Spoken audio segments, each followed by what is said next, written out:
The wooden gavel cracked against the block, its echo rolling through the dusty square like a gunshot. A hush followed, broken only by the restless shifting of boots and the creak of wagon wheels. On the makeshift platform, a young woman stood trembling. The morning sun beat down, painting her pale face in a sheen of sweat. She clutched her hands together, knuckles white, eyes darting like a cornered doe. On the block today, strong, able, and ready for work, the auctioneer barked, his voice sharp as a whip. Who'll start the bidding? The crowd muttered. Coins clinked, and from the front row Brenda Miller smirked, her red parasol tilted just so. The smile on her lips cut deeper than any blade. She had dragged the girl here herself, dressed her up like property, and now watched with the satisfaction of a cat toying with a trapped mouse. The girl swallowed hard.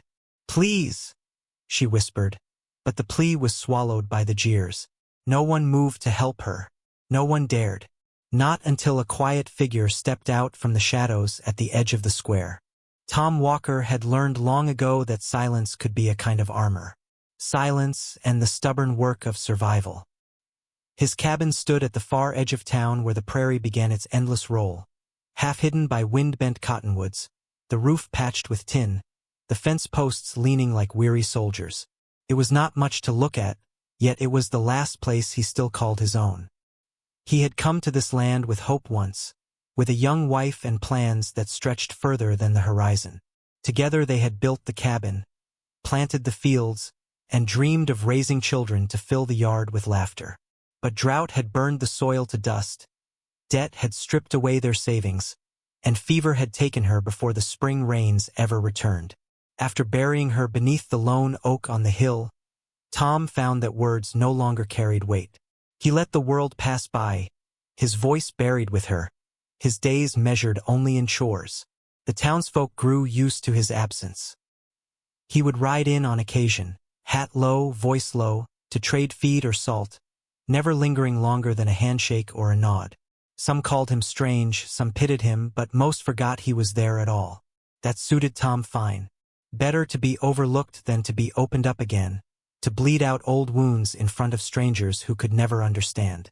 So he kept to his horses. They were steady creatures, asking little, giving enough. Each morning he walked the fence line, repairing breaks where storm or coyote had tested the wood. At dusk he led the herd to water, brushing the dust from their flanks while the sky bruised purple overhead.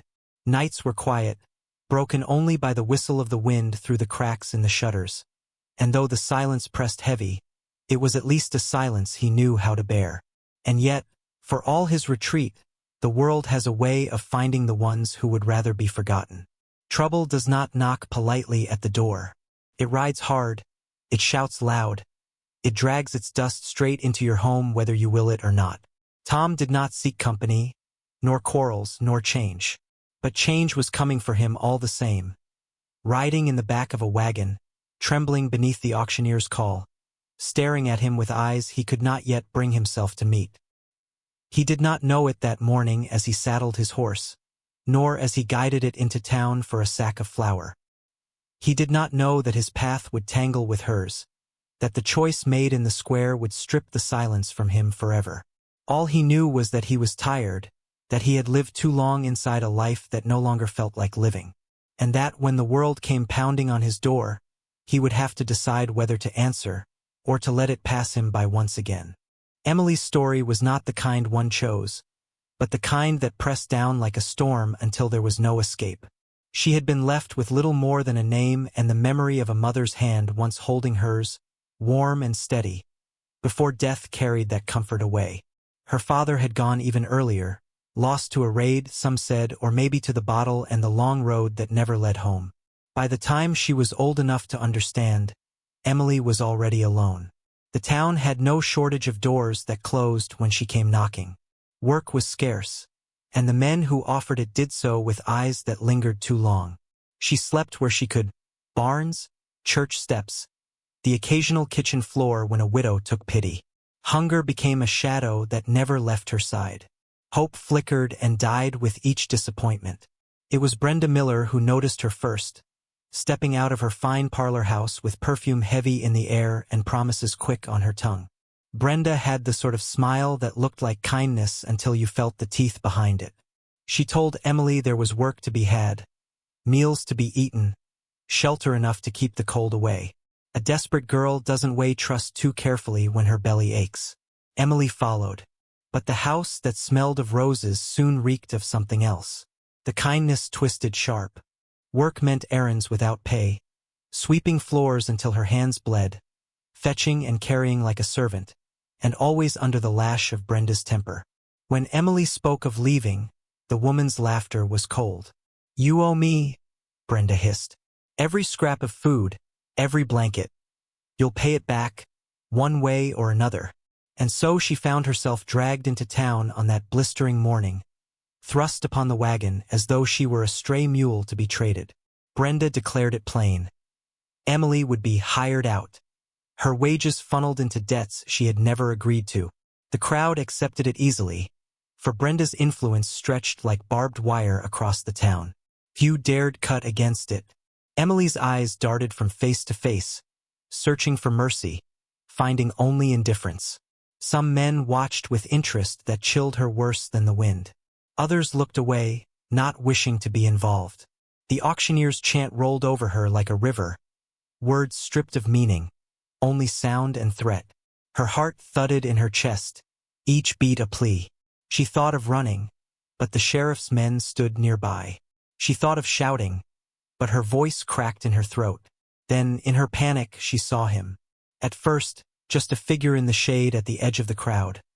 A broad hat pulled low, arms folded across a chest lean from work. He was not laughing, not whispering, not bidding. His eyes, when they finally lifted to hers, held something different. Weariness, perhaps, a shadow of pain. But also, though faint, though fleeting, something like recognition. Her breath caught. For the first time that morning, she felt the tremble in her hands slow. She did not know his name, nor his story, but her gaze clung to him as if he were a rock in a flood. She whispered without sound, "Please." Tom Walker shifted, turning slightly as though to leave, but the look in her eyes pulled at him like reins on a horse. He tried to resist it. He had no business here, no fight left in him for anyone else's trouble. And yet, the longer he looked, the more he saw, not just fear, but the same emptiness that had lived inside him since the oak tree on the hill took his last hope. The auctioneer's hammer rose again. "Who'll give me $2? Emily's hands tightened into fists. Tom's jaw set. The square seemed to hold its breath, the whole town waiting to see if anyone would step forward. Not for profit, not for power, but for the sake of a trembling girl who had no one left. And in that suspended moment, fate drew its lines. The auctioneer's voice cracked through the air like a whip. $2 to start, $2 for strong hands and a willing back. Who'll give me 2? Coins rattled. A man near the front raised a hand, his smile a crooked leer. 2. 2 I have. Do I hear 3? Another voice, harsher, barked from the side. 3. The crowd stirred, whispers running like wind through tall grass. Some shifted with interest, some with discomfort, but none turned away. It was a spectacle, and folks in this town were always hungry for something to talk about later. Emily's breath hitched. Every call was another nail in her coffin, every rising bid another weight on her chest. Her gaze flicked desperately, searching for escape, for a miracle, for anything at all. And then, as the auctioneer raised his gavel again, another voice cut clean through the noise. "I'll take her." The words were steady, spoken without hesitation, though they came from the edge of the square where no one had expected sound. Heads turned, a ripple of surprise passing through the crowd as Tom Walker stepped forward into the sun.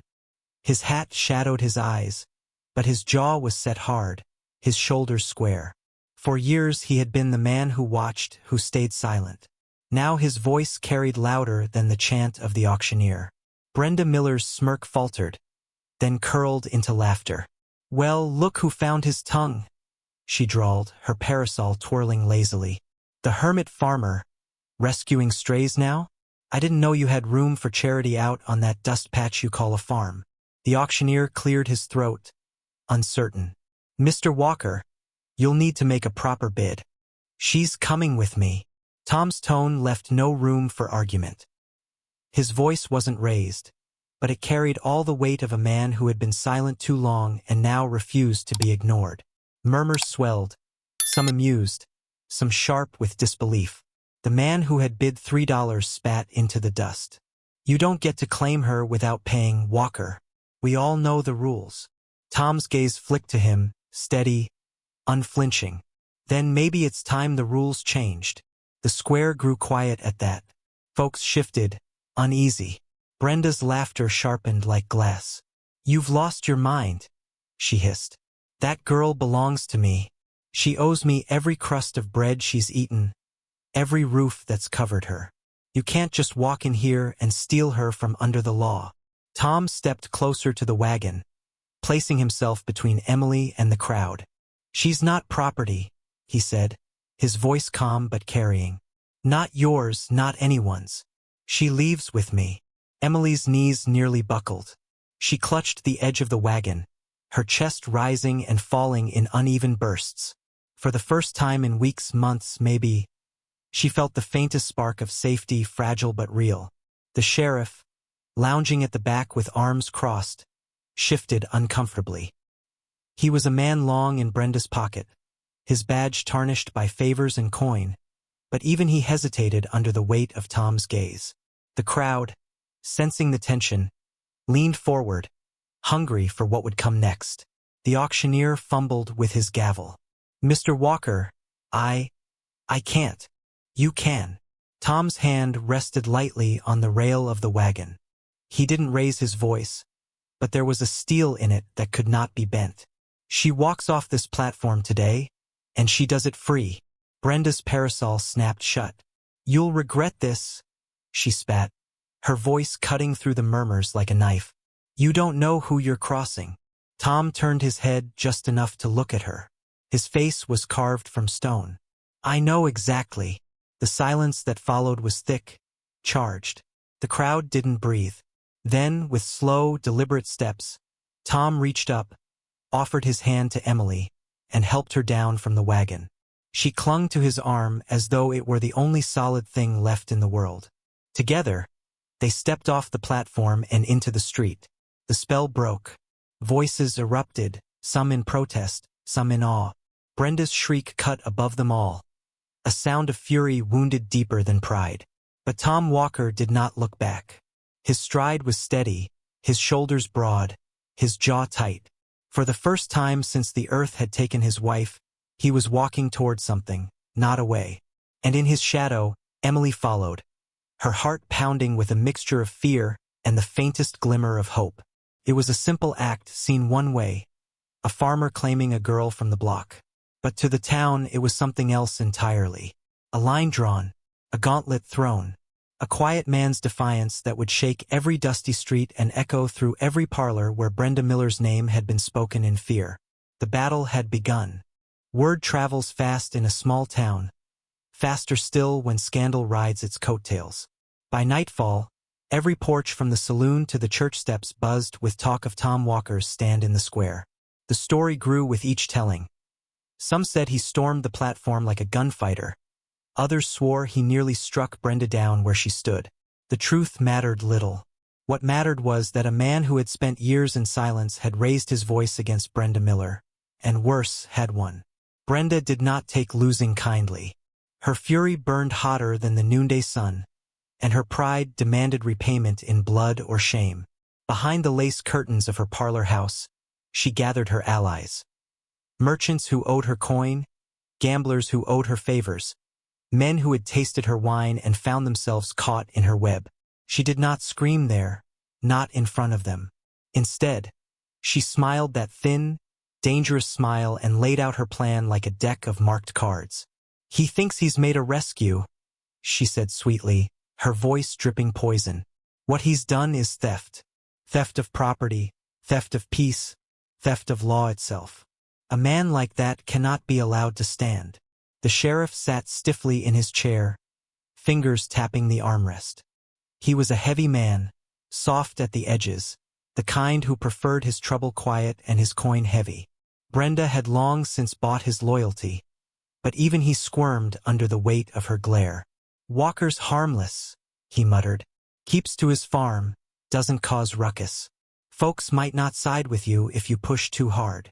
Brenda's parasol snapped open, its lace spinning like a wheel of fortune. "They'll side with the law, and the law is what I make of it." So the whispers began. In the saloon, a drunk muttered that Walker had stolen a girl not rightfully his. On the church steps, a widow fretted that sin had slipped through the cracks of justice. By morning, the town hummed with talk of fines, of trials, of making an example. Brenda's shadow stretched long across the streets, and men who had once looked the other way now tightened their lips and tipped their hats in her favor. Meanwhile, Tom Walker went about his work as he always had, repairing fences, feeding stock, leading the horses to water. Yet the weight of eyes followed him wherever he rode. At the general store, conversation stopped when he entered. At the blacksmith's, a mutter trailed his back like a curse. And always, beside him now, Emily walked quietly, head lowered, trying not to be seen. The girl had found a bed in the spare room of his cabin, a place once intended for children that never came. She helped with chores, her hands quick, her spirit willing. But Tom saw the fear that lingered in her eyes each time she heard the distant echo of hooves on the road. She had traded one cage for another, and though the bars were gone, the shadow of them clung close. "You don't owe me," Tom said one evening as the sun bled red over the prairie. He had caught her scrubbing the same pot long after it was clean. "Not for a roof, not for food. You're free here." Her hands stilled, water dripping from her fingers. She nodded, though her gaze never lifted. "That's what she said," Emily whispered. At first, the words struck him deeper than he expected. He wanted to tell her he was nothing like Brenda, that he sought no debt, no claim. But the silence returned, heavy and unyielding, and he let it hang between them. Days passed. Pressure mounted. Letters arrived at his cabin, written in the sheriff's hand but dripping with Brenda's venom. Return the girl. Pay the fine. Apologize before court. Each one Tom burned in the hearth without reply. Men lingered on the road near his fence, strangers who stared too long before riding on. And always, at the edge of town, Brenda's smile waited like a knife under silk. The breaking point came at the weekly gathering in the town hall. Farmers and merchants filled the benches, their boots caked with dust, their tempers short. Brenda stood at the front, radiant in her finery, her voice carrying like a preacher's sermon. She spoke of law, of order, of respect. She painted Tom Walker as a thief, a disruptor, a man who would tear apart the fabric of their community for his own reckless pride. "And what of the girl?" she demanded, her finger stabbing the air. "Dragged into his home with no contract, no consent of law, no witness to her safety. What is she now but his property? What is she but a scandal wrapped in plain dress?" Murmurs rose, heavy and uncertain. Tom stood at the back, his hat in his hands, his silence thick as stone. He had never been a man of speeches, never one to fight with words. But as Brenda's accusations swirled like dust devils, he knew silence would no longer serve. When at last the sheriff called for order, Tom stepped forward. The hall grew still. Every eye turned to the man they had once forgotten, now the center of every whisper. He walked slow, steady, his boots striking the floor like hammer blows. He was ready.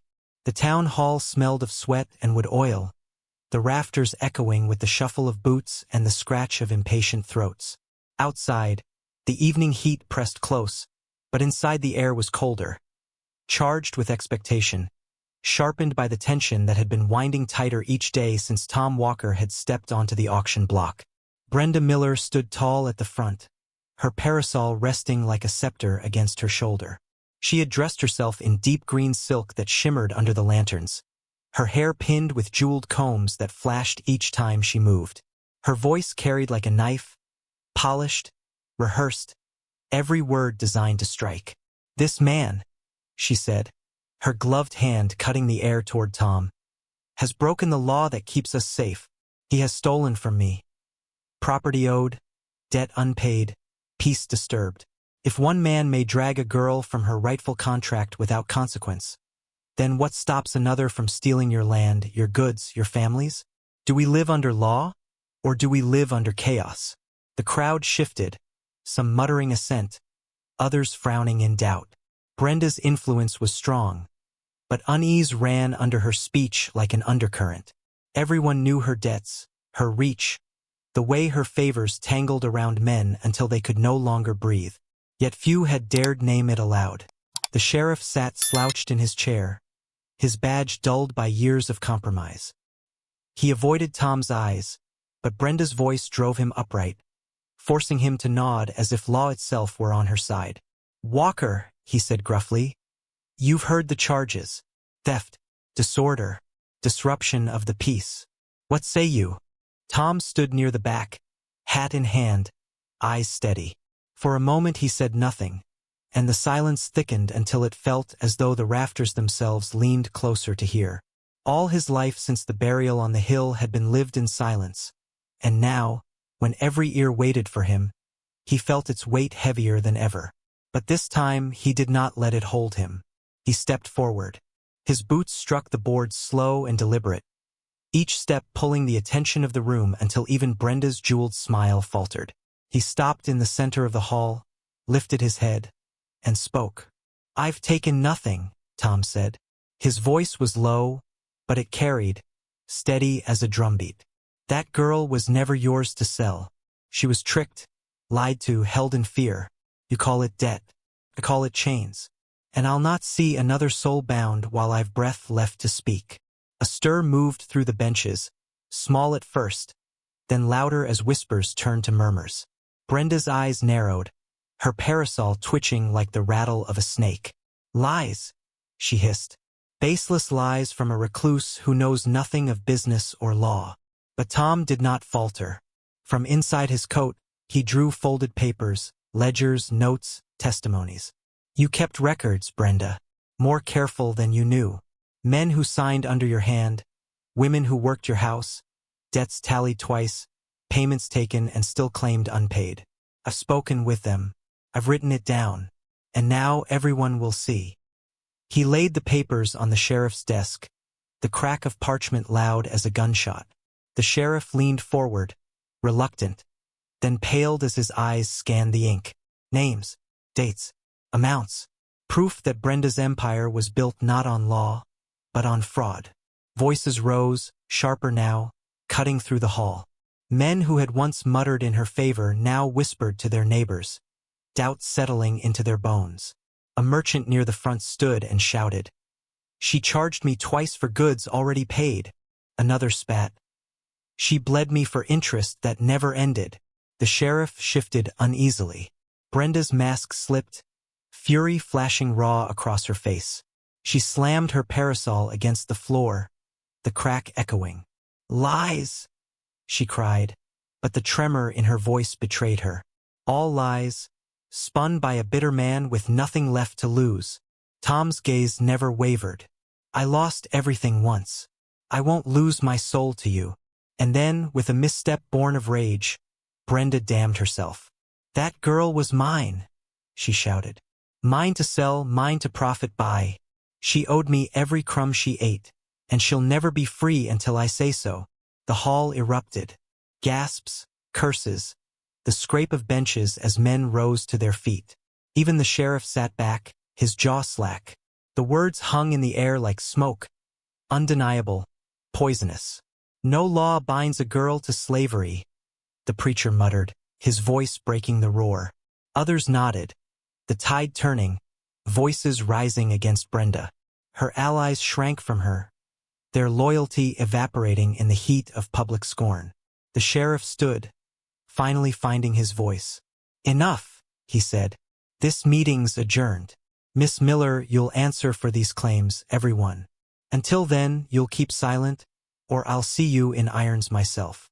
Brenda's face twisted, her jewels flashing like broken glass. But she knew, as everyone did, that the ground had shifted beneath her feet. Her empire had cracked, her power shattered like a bottle against stone. Tom gathered the papers, tucking them away with care. He felt no triumph, only a heavy relief. As the crowd dispersed, their eyes no longer turned against him but toward Brenda with disgust. He allowed himself a single breath of ease. Emily stood near the doorway, her hands clasped tight, tears bright in her eyes. Not of fear this time, but of something closer to freedom. The war was over. When the dust finally settled, Tom Walker walked out of the town hall with Emily at his side. The night air was cool, touched by the faint smell of mesquite smoke drifting from the saloon. Lanterns flickered along the main street, their glow softening the edges of faces that had moments ago burned with judgment and suspicion. Now those same faces turned away from Brenda Miller, who stood rigid and seething in the doorway, her parasol snapped in two, her smile gone like the last shadow of sunset. The sheriff busied himself with papers, avoiding her eyes. Merchants muttered as they passed, shaking their heads, their loyalty scattered like dust in the wind. Brenda's reign, built on fear and debt, had cracked beyond repair. No one said it aloud, not yet, but the truth was plain. Her voice no longer held sway. Her grip on the town had been broken by a man who had once been nothing more than a shadow on the edge of the prairie. Tom felt none of the glory the others whispered.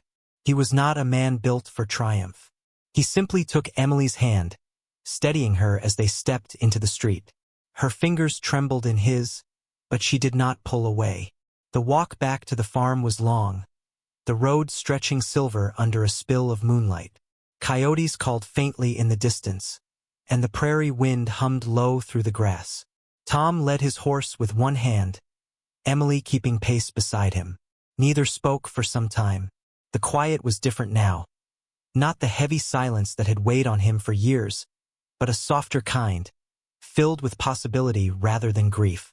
When they reached the cabin, the horses nickered from the corral, welcoming him home. Emily paused at the gate, gazing at the small house with its patched roof and crooked fence. To most, it would have seemed little more than a weathered shack on the edge of nowhere. To her, after months of fear and wandering, it looked like safety.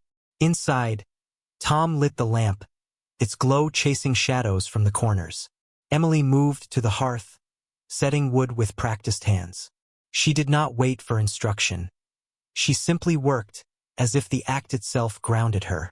Tom watched for a moment, the simple rhythm of her movements stirring memories he had long buried, of another woman tending this fire, of laughter that once filled these walls. His chest ached, but the ache was not as sharp as before. "Tomorrow," Tom said quietly, "we'll ride to the river. The horses need watering, and the soil's soft there. Good for planting." Emily looked up, startled, as if surprised to be included in the shape of his tomorrow. Then slowly she nodded. "I'd like that," she whispered. The words hung in the air, small but certain. Tom felt something shift inside him, a weight lifting just enough for breath to come easier. The days that followed were not extraordinary, but they were steady. Emily rose with the dawn, feeding chickens, sweeping the porch, learning the rhythms of ranch life. Tom mended fences, broke horses, worked the land with the quiet endurance that had always defined him. At night, they shared meals by the fire, speaking little, but in the silence there was no longer emptiness.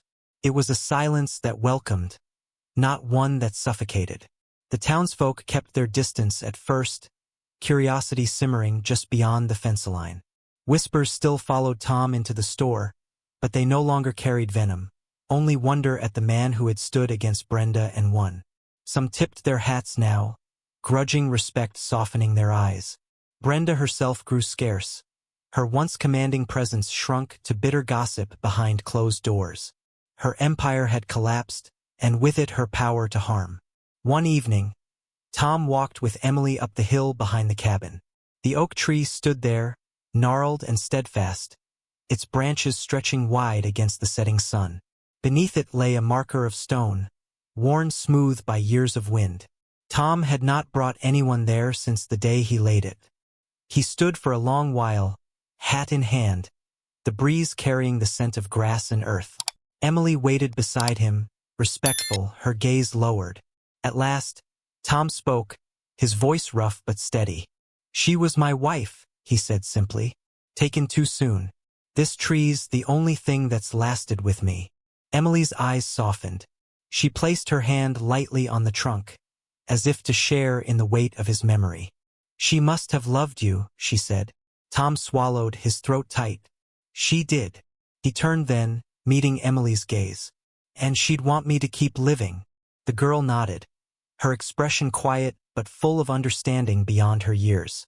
Together they stood in silence as the sun dipped low, painting the sky in fire and gold. When they returned to the cabin, the lantern light spilled warmly through the windows, and the horses shifted softly in the corral. For the first time in many years, Tom Walker felt the night settle around him not as a burden, but as a comfort. The silence was no longer lonely. It was peaceful. The block in town stood empty now. The crowd had dispersed. The smirk was gone. The jeers silenced. One girl had walked free, and one farmer had found, if not joy, then at least the beginning of something he had thought lost forever. Hope. And as the prairie stretched out before them, wide and unending, Tom understood that the world, for once, felt just a little lighter.